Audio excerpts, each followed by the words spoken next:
त्या बंगल्यातील प्रसंगानंतर शुभम, रोहन, नितीन, दिव्या, मानसी हे खरं तर एकमेकांचे अजून जास्त जवळचे मित्र बनले. रोहन आणि मानसी तर मनाने एकमेकांच्या खूप जवळ आलेले. खरं तर मानसी रोहनच्या प्रेमातच पडलेली, पण तिने काही व्यक्त केले नव्हते. असेच ऑफिस फिरणं वगैरे यात बरेच दिवस गेले. एक दिवस रोहन ऑफिसवरून घरी आल्यावर त्याला घरात त्यांचे काका आणि त्याचे आई वडील काहीतरी चर्चा करत होते. रोहनला काही समजलं नाही, त्यामुळे तो त्याच्या खोलीमध्ये निघून गेला. जेवायच्या वेळी त्याने घरच्या समोर तो विषय काढला. त्याला घरच्यांनी सांगायला सुरुवात केली, आपल्या पळस, काल्पनिक नाव, या गावात आपला जुना वाडा आहे हे तुला माहीत आहेच. रोहनला त्या वाड्याबद्दल फारशी काही माहिती नव्हती, पण त्याने ऐकलेले होते. तर त्याचे बाबा सांगू लागले, तुझ्या काकांनी तो वाडा डेव्हलप करायचं ठरवलं आहे आणि डेव्हलप करून तो विकायचा असा त्यांचा विचार आहे. म्हणजे यासाठी आपल्या सर्वांची संमती त्यांना आवश्यक आहे आणि आम्ही त्यांच्या मताशी सहमत आहोत. असाही आपण कोणी त्या वाड्यात राहत नाही आणि वाडा विकला गेला तर आपल्याला पण फायदा आहेच. काकांनी त्या वाड्याच्या नूतनीकरणाचं काम सुरू केलं होतं. पुढील 1 महिन्यात ते पूर्ण देखील होणार होतं. अशातच काही दिवस गेले. रोहनला मानसी आवडायला लागली होती आणि त्याला जाणवत होतं की मानसीला देखील तो आवडतो. रोहन याच विचारात होता की मानसीला लग्नासाठी मागणी घालावी, पण कसं हे त्याला कळत नव्हतं. रोहनच्या मनात आले की कुठेतरी बाहेर छान जागी मानसीला लग्नासाठी मागणी घालावी, अशी की मानसीला कायम स्मरणात राहील. वाड्याचं काम जवळपास पूर्ण झालेलं. रोहनच्या मनात विचार आला की आपण सर्वजण गावाला फिरायला गेलो तर तिथे मानसीला छान प्रपोज करता येईल. रोहनने दुसऱ्याच दिवशी सर्वांसमोर हा विचार बोलून दाखवला, आपण सगळे फिरायला जाऊयात आमच्या गावातल्या वाड्यावर. त्या बंगल्यातील प्रसंगानंतर बरेच महिने सगळ्यांचा कुठेच फिरायचा प्लॅन झालेला नव्हता, त्यामुळे सर्वांनी लगेचच होकार दिला. त्यात रोहनच्या गावाला जायचं असल्यामुळे घरच्यांनीही जास्त प्रश्न विचारले नसते. त्या दिवशी रात्री रोहनने घरच्यांना सांगितले की त्याचा आणि त्याच्या ग्रुपचा गावाच्या वाड्यात फिरायला जायचा प्लॅन आहे. ते ऐकताच घरच्यांच्या चेहऱ्यावर भीती दाटून आली. त्यावेळी रोहनच्या आईवडिलांनी काहीही प्रतिक्रिया दिली नाही. नंतर एकांतात रोहनचे बाबा त्याच्या आईला म्हणाले, आता त्याला वाड्यात जाऊ दिलं तर काही घाबरण्याचे कारण नाही. आईलाही ते बोलणं पटले. त्यांनी रोहनला वाड्यावर राहायला परवानगी दिली. दुसऱ्या दिवशी रोहनने ही बातमी ग्रुपमधल्या सर्वांना सांगितली. सर्वजण खुश झाले. आता त्यांना तयारी करायची होती. 4 दिवस राहायच्या तयारीने त्यांनी पुढच्याच महिन्यातली जोडून येणारी 3 दिवसांची सुट्टी आणि त्याला जोडून अजून 1 दिवसाची सुट्टी टाकली. जसजसा निघायचा दिवस जवळ येत गेला तशी सर्वांची तयारी जोरात चालू झाली. जसे त्या बंगल्यावर फिरायला जाताना सामान रोहनने घेतले होते तसे यावेळी त्याने नाही घेतले, कारण यावेळी तो त्याच्याच वाड्यात जाणार होता. त्यामुळे भीती असं नव्हती. तसंच प्रत्येकाने स्वतःला गरजेचं वाटणारं सामान सोबत घेतलं. यावेळीही ते शुभमच्या बाबांची कारच घेणार होते. रोहनचं गाव साधारणतः 200 किमीवर होतं, त्यामुळे सकाळी लवकर निघून दुपारी बाहेरच जेवून वाड्यात जायचं असं त्यांनी ठरवलं. शेवटी त्यांनी ठरवलेला दिवस आला. सकाळी नियोजनाप्रमाणे ते लवकर निघाले. दुपारी जेवून संध्याकाळच्या सुमारास गावात पोहोचले. गाव तसं अजून विकसित झालेलं नव्हतं. अजूनही एका खेडेगावासारखं ते गाव होतं. तो वाडा मुख्य वस्तीपासून लांब पण गावाकडे येणाऱ्याच रस्त्याच्या बाजूला होता. काकांनी योग्य मार्ग सांगितल्याने त्यांना वाडा शोधायला त्रास झाला नाही. वाड्याच्या आतच नूतनीकरण केल्याने वाडा खूप छान दिसत होता. वाडा हा जवळपास 110 वर्ष जुना होता, पण अजूनही त्याची भक्कमता आश्चर्यचकित करणारी होती. समोर छोटं अंगण, बाजूने दगडी बांधकामातील खोल्या, त्यावर अजून बांधकाम.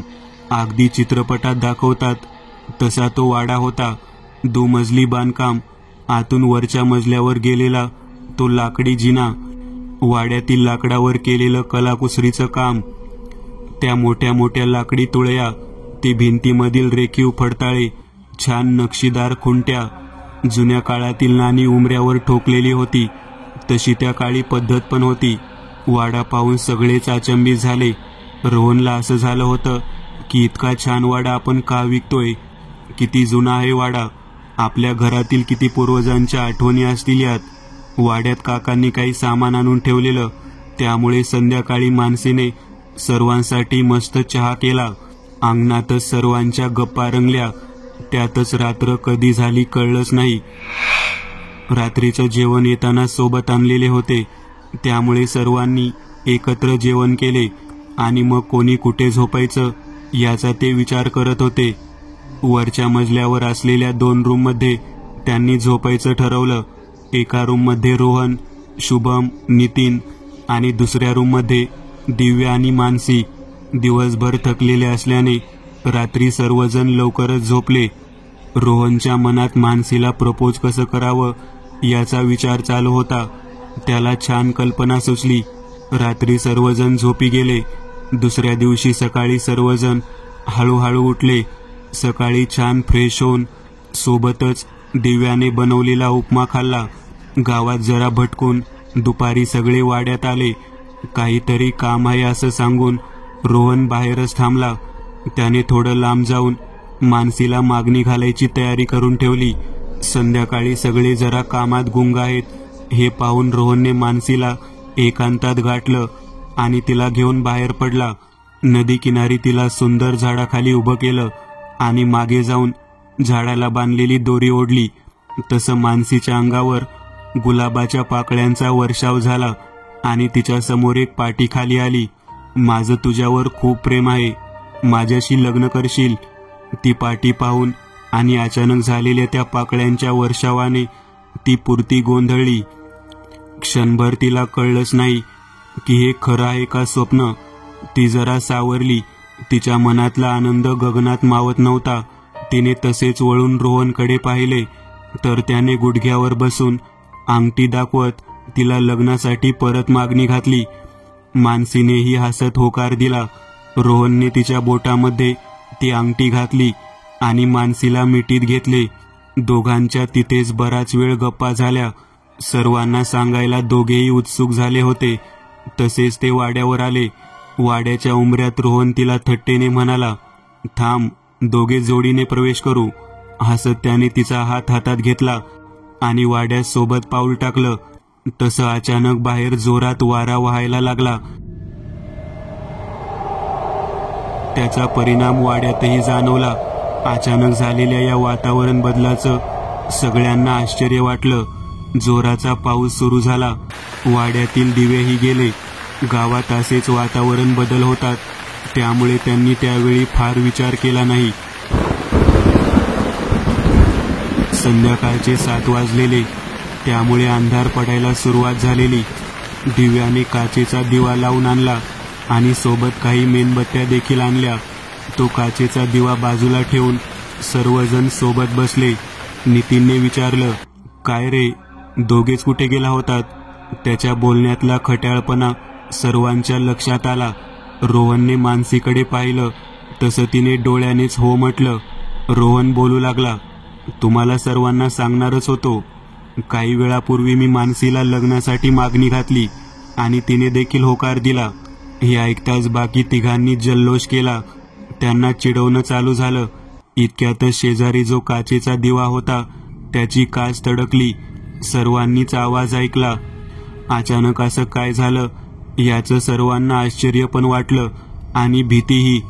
पण वाड्यात आल्यापासून त्यांना वेगळं असं नव्हतं जाणवलं. पण आता अचानक कोणाच्या तरी अस्तित्वाची जाणीव व्हायला लागली होती. दिव्याने सर्वांसाठी मॅगी करून आणली. रात्री वीज नसल्याने काही करता आलं नाही.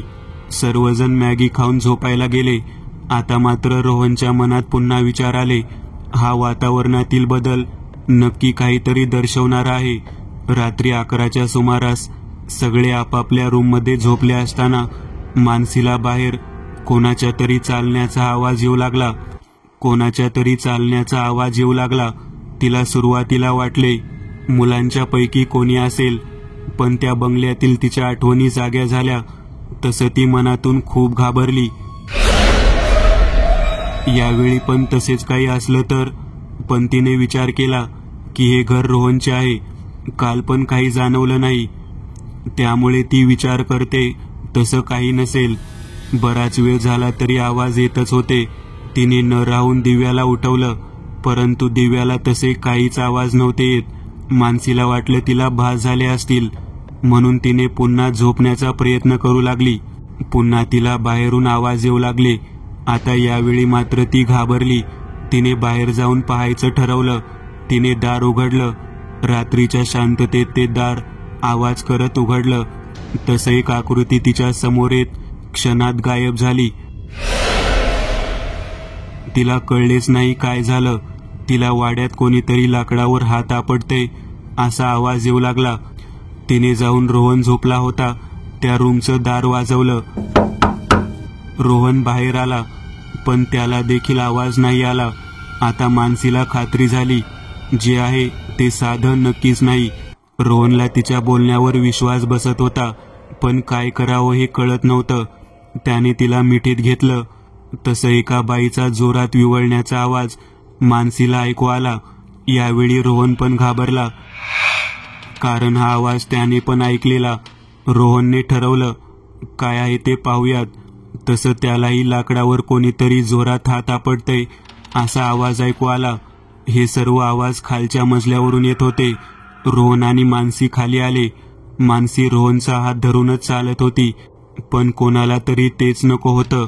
वाड्याच्या स्वयंपाकघरातून एका खोलीकडे दार होते. आवाज तिकडूनच येतोय असं जाणवत होतं. रात्रीच्या त्या भयान काळोखात बाहेर फक्त पावसाच्या थेंबाचा आवाज येत होता. अशात फक्त मोबाईलच्या टॉर्चच्या उजेडात ते दोघे वाड्यात फिरत होते. त्यांना टॉर्चच्या उजेडात जेवढं दिसत होतं तितकंच त्यांना खरं वाटत होतं, पण बाजूला असलेल्या किर्र काळोखात कोणीतरी त्यांच्याकडे पाहून हसत होतं याची जाणीव त्यांना नव्हती. अशातच त्यांना पायातील पैंजण वाजल्याचा आवाज आला. त्या दिशेने पाहिलं तर कोणीच नव्हतं. एका हॉलिवूड हॉरर चित्रपटालाही लाजवेल असा प्रसंग प्रत्यक्षात घडत होता. पुन्हा त्यांनी टॉर्च स्वयंपाकघराकडे वळवला तर त्यांच्या समोरून एक नऊवारी घातलेली बाई अचानक निघून गेली. काही क्षण त्यांना वाटले की हा भास आहे, त्यांनी आधी झेललेल्या परिस्थितीमुळे झालेला.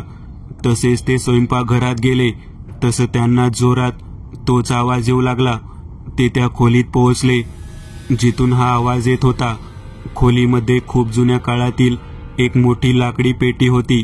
कपाट होते. तो आवाज त्या लाकडी पेटीतून येत होता. त्या दोघांच्या मागून कोणीतरी रडत गेल्याचं त्यांना जाणवलं, पण ते एका क्षणात घडलं. मागे पाहिलं तर काहीही नव्हतं. ती पेटी उघडावी की नाही हे कळत नव्हतं. आपले मित्र सोबत आहेत हा खूप मोठा आधार त्यांना होता. त्यांनी ती पेटी उघडली. रात्रीच्या शांततेत जोराचा आवाज करत ती उघडली गेली. त्या दोघांच्या हृदयाची धडधड एकमेकांना स्पष्ट ऐकू जात होती. घाबरतच त्यांनी आत पाहिले, पण पेटी रिकामी होती. आता मात्र रोहनची खात्री पटली, हे जे काही आहे ते अमानवीय आहे. नकळत त्याचा हात गळ्यातील गणपतीच्या पेडेंकडे गेला. त्याचवेळी मानसीच्या केसांना मागून हळूवार स्पर्श जाणवला. कोणीतरी मारलेली फुंकर तिच्या कानावर पडली. थरकाप वाटावं असं घडत होतं. मानसीने मागे वळून पाहायची हिंमत केली, पण अंधार इतका होता की काही दिसलं नाही. अंधारात स्वयंपाकघरात कोणीतरी चालते असा स्पष्ट आवाज दोघांना आला. त्यांनी ठरवलं, आता आपल्या मित्रांना जाऊन हे सगळं सांगूयात, त्यांची मदत लागेलच. ते स्वयंपाकघरात आले, पण काही दिसत नव्हतं. अचानक मानसीला कोणीतरी जोरात हिसका दिला. रोहनचा हात हातात असल्याने ती पडली नाही, पण रोहनलाही तो जोराचा हिसका जाणवला. काही कळायच्या आतच स्वयंपाकघराचा दरवाजा बंद झाला. आता रोहन आणि मानसी त्या काळोखात बंद स्वयंपाकघरात अडकले होते. काही कळायच्या आतच बाईच्या विवळण्याचे जोरात आवाज सुरू झाले आणि काही क्षणात थांबले, पण मानसी रोहनला घट्ट मिठी मारून उभी होती. तिच्या कानात आवाज आला, नाही सोडणार मी कोणाला. एका बाईचा स्पष्ट आवाज तिने ऐकला. ती ओरडत रोहनला सांगू लागली. रोहन तिला शांत करत होता, धीर देत होता. पण इतक्या समोर आगीचा भडका उडाला. एक बाई त्या आगीत जळताना दोघांना दिसली आणि अचानक ते दृश्य नाहीसं झालं. आता मात्र मानसी जोरात रडू लागली. रोहनला तर कळतच नव्हतं काय झालंय, काय चाललंय, हे घडते ना घडते. तोवरच त्या टॉर्चच्या उजेडात एक पिवळी नऊवारी घातलेली बाई समोर आली. तिचा चेहरा जळालेला. ती जोराने ओरडली, नाही जगू देणार तुम्हाला. न पुन्हा गायब झाली. रोहनला भीती तर वाटली, पण गळ्यातील गणपती बाप्पावर त्याचा विश्वास होता. त्या बंगल्यात बाप्पानेच त्याला वाचवलं होतं. रोहनला माहित होतं आजही बाप्पाच मदत करेल.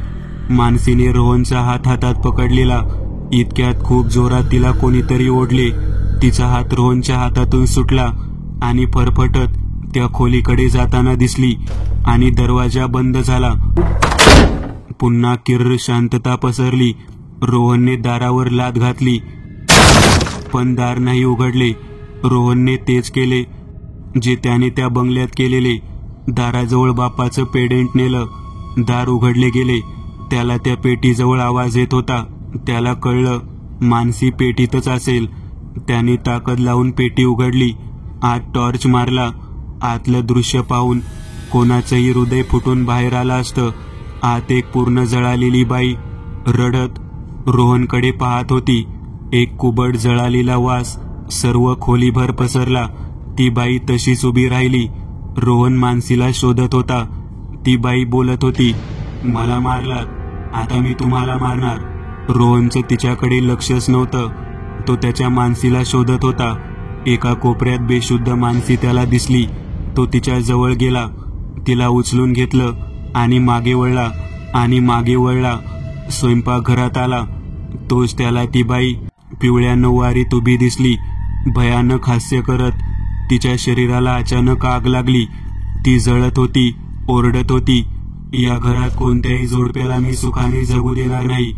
पण इतक्या भयानक परिस्थितीमध्ये रोहन खूप घाबरलेला. जे काही दिसत होते ते खरं नव्हतं, पण कल्पनाशक्ती पलीकडचं होतं. रोहनने स्वयंपाकघराच्या दाराला स्पर्श करताच ते उघडलं गेलं. तो धावतच मानसीला घेऊन वर आला. तिला बेडवर ठेवलं. सगळे अवाक होऊन त्यांच्याकडे पाहत होते. काय चाललंय हे कोणाला कळत नव्हतं. रोहनने थोडक्यात सगळी हकीकत सांगितली. तसं सगळ्यांनाच भीतीने थरकाप उडाला. इतका भयानक प्रकार. खालून पुन्हा ओरडण्याचा, विवळण्याचा आवाज येऊ लागला. हा आवाज सगळ्यांनी ऐकला. आता मात्र सगळ्यांची भीतीने गाळण उडाली. अचानक ती बाई सर्वांना दारात उभी दिसली. यावेळी तिचं रूप भयानक नव्हतं, पण चेहऱ्यावर प्रचंड राग होता. न क्षणात ती गायब झाली. नितीनने जाऊन पटकन दार लावून घेतलं. दिव्याने चेहऱ्यावर पाणी मारून मानसीला शुद्धीत आणलं. सर्वांना जवळ पाहून तिला धीर आला. सगळे शांत बसले. शुभम बोलला, आईला परत भूत, आता लढाईच्या सोबत पण. जिथे जातोय तिथे भूतच भेटतात. सगळ्यांना जरा हसू आलं. इतक्या सगळ्यात पण रोहन थट्टेत बोलला, दिसायला छान आहे रे ती. कारणही तसंच होतं. ती बाई म्हणजे ऐन 26-27 वर्षाची तरुणीच होती. मानसीने त्याला जोरात फटका दिला. आता फक्त इकडेच पाहायचं. पुन्हा दार आपोआप उघडलं. दारात त्या बाईला पाहतच रोहन मानसी समोर आला. आता त्याच्या मनाची पूर्ण तयारी झालेली. ती बाई रागातच बोलली, किती वेळ तुमचा देव तुम्हाला वाचवतोय तेच पाहते. रोहनमध्ये असल्याने ती मानसीला काही करू शकत नव्हती. पण बाकीच्यांचं काय? तिला पाहून इतरांची भीतीने वाट लागलेली. ती पुन्हा गायब झाली. रोहनने घरी फोन केला. इतक्या रात्री फोन आलेला पाहून त्याच्या बाबांनी जरा घाबरत फोन उचलला. समोरून रोहन बोलू लागला. त्याने थोडक्यात घडलेलं सगळं सांगितलं. पण त्याने मानसीला मागणी घातली हे नाही सांगितलं. त्याचे बाबा विचारात पडले. हा त्रास या मुलांना कसा होतोय? म्हणजे त्याच्या बाबांनाही माहीत होते की त्या वाड्यात काहीतरी आहे. त्याचे बाबा त्याला म्हणाले, तुम्ही लवकरात लवकर वाड्यातून बाहेर निघा. आणि गावाच्या मारुतीच्या मंदिरात जा, आम्ही येतोच आहोत गावाला. रोहनने फोन कट करून सगळ्यांना हे सांगितलं. तसं दार लागलं गेलं. पण आता रोहनमध्ये हिंमत आलेली, त्याला सवय झालेली म्हणा. तो गेला आणि दार आपोआप उघडलं. सगळ्यांना सोबत घेऊन तो खाली येऊ लागला. पण रोहनला त्या बाईबद्दल एक आत्मीयता वाटू लागलेली. काही त्याला पण कळत नव्हतं. जसं मागच्या वेळेस त्यांच्याकडे काहीतरी होतं वाईट शक्तींसोबत लढण्यासाठी, तसं यावेळी काहीही नव्हतं. रोहनने त्याच्या गळ्यातील बापाचं लॉकेट काढलं आणि ते मानसीच्या गळ्यात घातलं. डोळा मारून तिला म्हणाला, परत चान्स मिळेल नाही मिळेल. आता रोहनजवळ ते लॉकेट नव्हतं तर ती आत्मा मानसीच्या जवळ पण जाऊ शकणार नव्हती. सर्वजण बाहेर पडले. रोहन बाहेर पडतच होता. तोच दार लागले गेले. रोहन आत एकटाच राहिला. सगळे पळत निघाले. मागे वळून पाहिलं तर रोहन मागे नव्हता. पुन्हा सगळे दाराच्या दिशेने धावले. मानसी जवळ जाताच दार उघडलं. मानसी आत गेली, पण बाकी तिघे जरा मागे होते. तितक्यात दार बंद झालं. रोहन तिथेच होता. तो मानसीला बोलला, दार उघडू नको, आपल्यामुळे त्या तिघांना प्रॉब्लेम येईल. असा ही बाई आपल्या दोघांना त्रास देते. रोहनने आत्म्याशी लढायचा निर्धार केला. त्याच्यासोबत त्याची मानसी होती, त्यामुळे त्याला वेगळंच बळ मिळालेलं. ते दोघे स्वयंपाकघराकडे चालू लागले. स्वयंपाकघरात त्यांना अचानक लोक दिसायला लागले, पण ते आताच्या काळातले वाटत नव्हते. समोर चित्रपट चालू आहे असं त्यांना वाटायला लागलं. समोर एक पुरुष त्या बाईला मारत होता. जा, माहेरून पैसे घेऊन ये, त्याशिवाय तुला या घरात राहू नाही देणार. अचानक चित्र बदललं. एक म्हातारी बाई तिच्या अंगावर तेलासारखं काहीतरी ओतत होती. त्या बाईचे हातपाय बांधले होते. अचानक त्या पुरुषाने तिला आग लावली. समोर ती जळत होती. हे दोघे हसत होते आणि मानसी आणि रोहन थक्क होऊन ते पाहत होते. आग विझली, ती जिवंत होती. ती म्हातारी त्या पुरुषास म्हणाली, अरे ही अजून जिवंत आहे, तिला नेऊन त्या पेटीमध्ये ठेव. आणि तशा जळालेल्या अवस्थेत त्या बाईला पेटीमध्ये ठेवलं आणि पेटी बंद केली. समोर पुन्हा काळोख झाला. तिच्या विवळण्याचा आवाज येऊ लागला. ती पुन्हा समोर आली. पाहिलंत काय झालं ते? आता मी या पोरीसोबत हेच करणार. रोहन मध्ये आला. तुम्ही का त्रास देताय आम्हाला? आम्ही काय केलंय तुम्हाला? मी आहे तोपर्यंत माझ्या मानसीला हात पण लावू देणार नाही कोणाला. मानसीला अभिमान वाटत होता. तिची निवड इतकी योग्य होती. त्या बाईने रोहनला ढकललं. मानसीला पकडण्याचा प्रयत्न केला, पण तीच लांब झाली. तिला मानसीच्या गळ्यात तेच गणपतीचं लॉकेट दिसलं. ती रोहनला पकडायचा प्रयत्न करू लागली. मानसीने रोहनचा हात हातात घेतला आणि त्या बाईच्या मध्ये आली आणि म्हणाली, रोहनला हात लावायचा विचार पण करू नका. मी माझ्या रोहनला कधीच एकटं सोडणार नाही. त्याच्या प्रत्येक संकटात मी पुढे असेल. आम्ही दोघे वेगळे नाहीच, तर आम्हाला वेगळं काय करशील? त्या बाईच्या चेहऱ्यावरचे भाव अचानक बदलले. घरात अचानक गेलेले दिवे आले. रोहन आणि मानसीला काही कळलंच नाही हे कसं झालं. ती बाई तिच्या मूळ रूपात समोर आली. नऊवारी साडी, आंबाडा, माळलेला गजरा, खूप सुंदर दिसत होती ती. ती म्हणाली, पोरांनो, तुम्हाला मी काही करणार नाही आता. रोहनने त्यांना विचारलं, हा सगळा काय प्रकार आहे? आम्हाला काही कळत नाहीये. तुम्ही कोण आहात? आमच्याशी तुमचा काय संबंध? त्या बाई शांतपणे बोलल्या, माझं नाव रमाबाई. 100 वर्षांपूर्वी याच वाड्यात मी लग्न होऊन आले. खूप खुश होते मी. इतक्या मोठ्या वाड्यात राहायला मिळणं ही भाग्याची गोष्ट आहे. माझं लग्न या वाड्याचे मालक श्रीपादरावांसोबत झालेलं.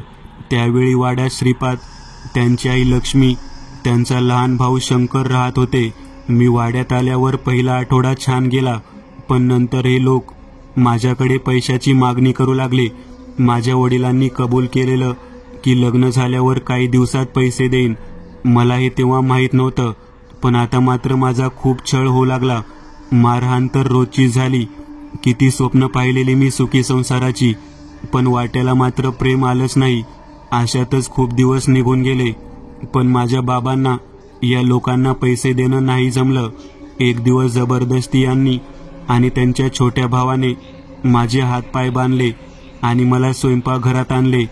पुढे काय झालं ते तुम्ही पाहिलंच. मला जिवंत जाळली या नराधमांनी आणि नंतर त्या पेटीमध्ये ठेवलं. 3 दिवस मी जिवंत होते त्या पेटीमध्ये. शरीराची असह्य आग होत होती. स्वतःच्या शरीराचा वास येत होता. नको वाटत होता. मी पेटीवर हात आपटत दयेची भीक मागत होते. पण 3ऱ्या दिवशी पाण्याविना माझा जीव गेला. इतक्या भयंकर यातना कोणाच्याही वाट्याला आल्या नसतील. मी त्यांना शाप दिला, या वाड्यात तुमच्या घराण्यातील कोणतेही जोडपं सुखी राहणार नाही, मी राहू देणार नाही. पण त्यावेळी त्यांना त्याचं काहीच नाही वाटलं. माझ्या घरच्यांना सांगण्यात आलं की चुलीजवळ काम करताना अचानक माझ्या साडीने पेट घेतला. त्या भाबड्या लोकांना ते खरं वाटलं, पण माझा आत्मा इथंच राहिला. या घराण्यात येणाऱ्या प्रत्येक पिढीला माझ्या त्रासाची जाणीव करून देण्यासाठी.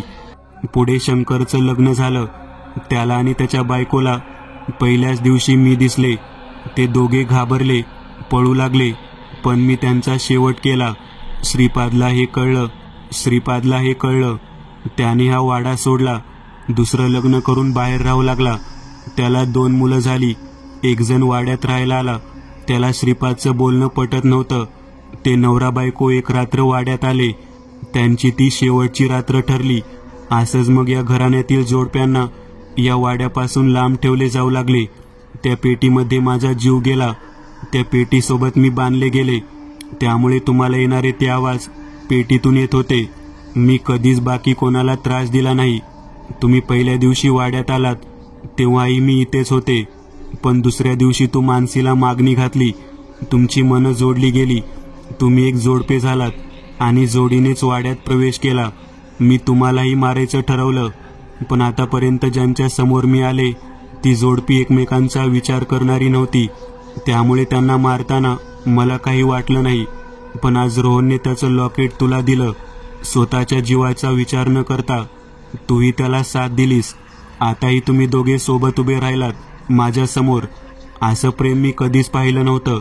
अशा प्रेमाची फक्त अपेक्षा ठेवलेली स्वतःसाठी. तुम्हाला नाही मारू शकत मी. तुमचं प्रेम जिंकलं. रोहन रमाबाईंना म्हणाला. तुम्हाला पाहिलं तेव्हापासून मनात एक आपुलकीपणा होता. आता कळलं का ते? तुम्ही माझ्याच पूर्वज आहेत. हा वाड्यात तुमचा वास आधीपासूनच आहे. पण आता कोणालाही त्रास देऊ नका. आम्ही तुमची माफी मागतो. तुम्हाला आम्ही मुक्त करू या त्रासातून. रमाबाई फक्त हसल्या. त्यांना आशीर्वाद देऊन गायब झाल्या. सकाळ होत आलेली. वाड्याचे दार उघडले गेले. सर्वजण आत आले. काही तासात रोहनचे आई बाबा पण आले. रोहन आणि मानसीने जे काही घडले ते सविस्तर सांगितले. रोहनचे बाबा म्हणाले, आम्हाला वाटले तुम्ही मित्र आहेत म्हणून आम्ही वाड्यात जायला परवानगी दिली. कारण त्या वाड्यात फक्त जोडप्यांना त्रास होतो हे माहीत होतं आम्हाला. पण तुम्ही दोघं इथे येऊन असे काही कराल याची कल्पना नव्हती. सर्वजण हसले. रोहनच्या आईबाबांना मानसी पसंत होतीच, पण काल तिने रोहनला दिलेली साथ पाहून त्यांना अभिमान वाटत होता तिचा. त्यांना लगेच लग्नाला होकार दिला. रोहन आणि मानसीने त्या घरात रमाबाईच्या आत्म्याच्या शांतीसाठी पूजा केली. पूजा झाल्यावर त्या दोघांना समोर रमाबाई दिसल्या. हसत. त्यांच्या डोळ्यात समाधानाचे अश्रू होते. हळूहळू त्यांची आकृती विरळ होत गेली. वाडा शापमुक्त झाला होता. याच कारणाने काकाने हा वाडा विकायचा ठरवलेला. पण आता तसं करायची गरज उरली नव्हती. या वाड्यात रमाबाईंच्या स्मृती होत्या. त्यामुळे मानसी आणि रोहनने वाड्यातच लग्न करायचा निर्णय घेतला. वाड्याच्या इतिहासातील एक चक्र पूर्ण झालं. मित्रांनो, आज पुरतं एवढंच. तुम्हाला जर काही गोष्ट आवडली असेल तर नक्की लाईक करा.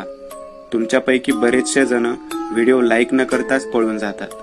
पण हा जर व्हिडिओ तुम्ही लाईक केला तर मला जरा बरं वाटेल आणि असेच भारी भारी व्हिडिओ बनवायची माझ्यात एनर्जी येईल. त्यामुळे नक्की लाईक करा. आणि अजूनही कोणी या चॅनलला सबस्क्राईब केलेलं नसाल तर लगेच सबस्क्राईब करून टाका. आणि बाजूची घंटी ती मात्र दाबायला विसरू नका. देवाची घंटी आहे ती. चला तर मग पुन्हा भेटूया अशीच एक आगळी वेगळी गोष्ट घेऊन पुढच्या